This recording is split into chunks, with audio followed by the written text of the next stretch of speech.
the government has been able to put in place. You do know it is a collaboration between the national government and the county government as well. The dry season is just around the corner. You do know the issues of climate change as well and drought in terms of what we have been experiencing in the country. Even the head of state in the last few months or so has been talking about the drought season that the country came out from, and then to the flooding situation, especially here in Marsabit County. It has been one among the counties that has been affected greatly, especially when it comes to climate change matters, when it comes to drought as well as flooding. Now, what are some of the drought resilience measures that have been put in place? We're being joined by our guest. That will be none other than the director who is running a program that will see some of these issues being addressed when it comes to the pastoralist communities as well as to the farmers. You do know that in Marsabit County, there are also farmers here. It is lush green. I know the irony, you might say it might be lush green at the end of the day, but they're experiencing drought. That has been the situation, and we want to get a feel of what are some of the projects that the government is running so far in collaboration with the county government. Joining us will be none other than the Director of Water Management, Harvesting and Storage, State Department for Irrigation, that is Director Daniel Odero, who will be just briefing us on some of the key measures that have been put in by the government. Director, kindly if you can join me, you can come closer. Thank you for joining us, and thank you for joining KBC Channel 1. Tell our viewers back at home, not just the people of Marsabit County, what are some of these drought resilience measures that have been put in place? Thank you. My name is Daniel Odero once again. I work for the State Department for Irrigation, national government. This is a program that is done in collaboration with the county governments through the National Treasury, which is our financier in Kenya. The program is financed jointly by the government of Kenya and the Federal Republic government of Germany through KfW. KfW is a development bank that is responsible for German financing cooperation. Now, this project began in 2018 when the financing agreement was done. Basically, it covers two counties, that is Marsabit and Turkana.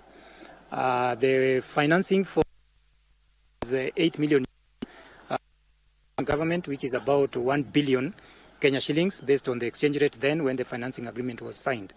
So today we are here basically to launch the program officially, which will be done on Friday between the government of Marsabit and then the national government of Kenya will be presided over by the PS, CPA Fantas Kimodo, and His Excellency Honorable Mahmoud Mohamed Ali, who is the governor of Marsabit. We are doing drought mitigation, and this was discussed when on the sidelines of Berlin in 2013. Then it was agreed that the German government helps us to finance a program that will tackle drought mitigation. So two counties, as I said. So in Marsabit, we are talking of about 255,000 people benefit out of this program.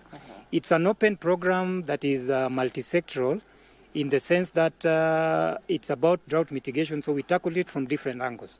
One, the infrastructure will involve water infrastructure construction, and this includes boreholes, we have water pans, we have shallow wells, we have subsurface dams, mention them, even roof rainwater harvesting through roof catchment, and will be reticulated to communities. The other aspect is about irrigation, either it is rehabilitation or constructing new ones. And then we also have access to markets where we shall do improvement of access roads so that the communities can be able to reach markets both for livestock and food crops. And then we also do sanitation, which will be both for schools and hospitals that require improvement of sanitation. Other than this, we also have livestock improvement activities that involve both livestock production in terms of feedlots and then livestock health in terms of disease control. And of course, you just talked about the main event that will be happening in Soloro. Just tell us what is exactly going to happen there and how is that program going to benefit the members of the community who live around that particular area? Thank you so much.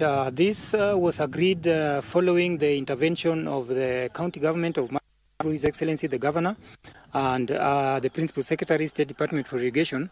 A mission was conducted in April 2024 by KfW. So during that, the two leaders expressed the wish for the government's vision to be included in this program. Feedlot was not part of it, but once that was discussed during that mission, They agreed that then we can set some money aside. The county government will contribute towards expanding that financing so that we have a major feedlot that will be taking about 500 acres of feedlot so that the beneficiaries in Obu Ward, which is in Sololo, can be able to benefit out of this program. So it is a program in production. So what we are doing, Marsabit does not have any permanent river. It's a county that do not have permanent rivers. So what we are having are dry riverbeds that when it rains, then we have a lot of flash floods flowing when it rains, and that flash flood runs and goes to waste. So in Sololo, we have a dry riverbed that runs all the way from the Ethiopian mountains, and it does flooding twice in a year, twice, and it has massive flow of water.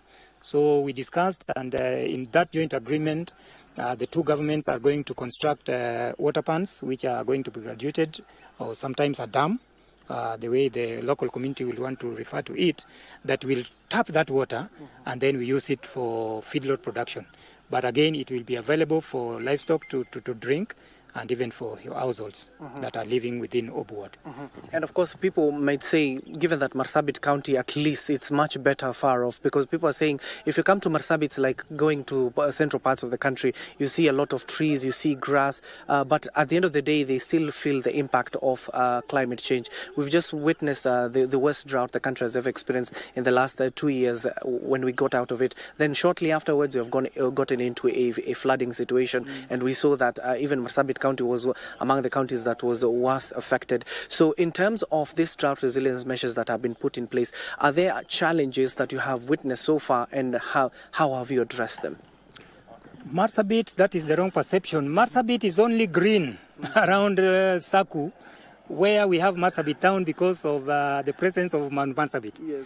The moment you drive 10 kilometers from the point, then you experience what we now call Marsabit County. So what we are witnessing here is not Marsabit County. This is just the county headquarters, but we go a few kilometers from here, then you experience the reality of Marsabit. Actually, I've said there is no permanent river. That means it is dry. So it's about greenness. What you are seeing at the background, that is because of the presence of Mount Marsabit, and that is just a small proportion of the county. This is one of the largest county. Actually, it's Turkana and Marsabit, the largest counties in the Republic of Kenya. We are talking about from where we are to a place called Ileret is over 400 kilometers. And you are still in the same county. And we are at the central point of Marsabit. So you can imagine what we are talking about. So the county is dry. Even where we are going to is dry. And if we don't harness that water, then the population, the communities that are living there will still suffer the impact of drought. And that is why it was felt, and I think we are developing other programs alongside the State Department for ASALs to have major feedlots in these ASAL counties to be able to supply enough pasture for the animals. You know, the ASAL counties are about livestock production.